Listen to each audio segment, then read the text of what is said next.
আমরা আজকে আমাদের দলের নাম হচ্ছে ঐতিহ্য আনা, আর ম্যাডাম আমাদেরকে একটি দলগত কাজ দিয়েছে, সেটি হচ্ছে শতরঞ্জি মোটিভ আর্ট করা। আর আমরা সেটি, আমি অষ্টম শ্রেণী ইংলিশ শাখার একজন ছাত্র।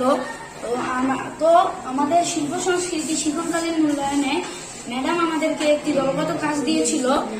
আমি সেই কাজটি আমার দলে মিলে সম্পন্ন করেছি। আর আমাদের দলের নামটি হলো ঐতিহ্য আনা।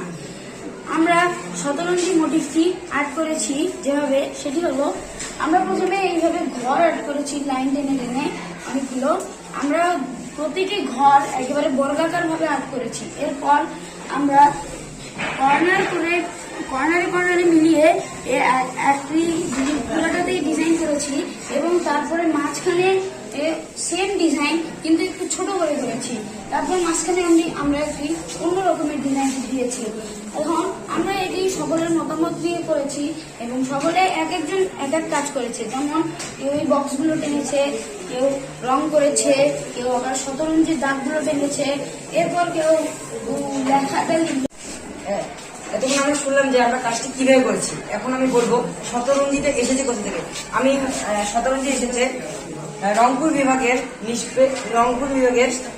ঘাগর নদীর তীরে নিসবেদ গ্রামে। 1930 সালে কালেক্টর মিস্টার নিসবেদ এসে তিনি শতরঞ্জির কাজ দেখে মুগ্ধ হয়ে যান।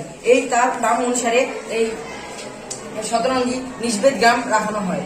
এই শতরঞ্জি আমরা বিভিন্ন সময় দেখতে পাই, যেমন মার্কেটে, যেমন এগুলো আমরা দেখতে পাই। বর্তমান যুগে যেগুলো খুব আমাদের বাড়িতে ইউজ করতেছি সেটি হলো জায়নামাজ, তারপর পর্দা, তারপর টেবিলের কাপড় হিসেবে সৌন্দর্য বাড়ার জন্য এগুলো সাধারণত হয়ে থাকে। তাহলে এটা রংপুর বিভাগের একটা ঐতিহ্যবাহী জিআই পণ্য হিসাবে, রংপুরের জিআই পণ্য একটি। আজকে আমাদের শিক্ষার মূল্যায়নে আমাদের শিল্প সংস্কৃতি বিষয়ে আমাদের একটি দলগত কাজ দিয়েছিল। সেখানে আমরা আজকে আমরা শিক্ষার মূল্যায়নে শিল্প সংস্কৃতি বিষয়ে আমাদের একটি দলগত কাজ দেওয়া হয়েছিল। সেখানে আমরা দলীয়ভাবে একটি কাজ করেছি। সেটি হলো কান্তজি মন্দির এবং শতরঞ্জি মোটিভ।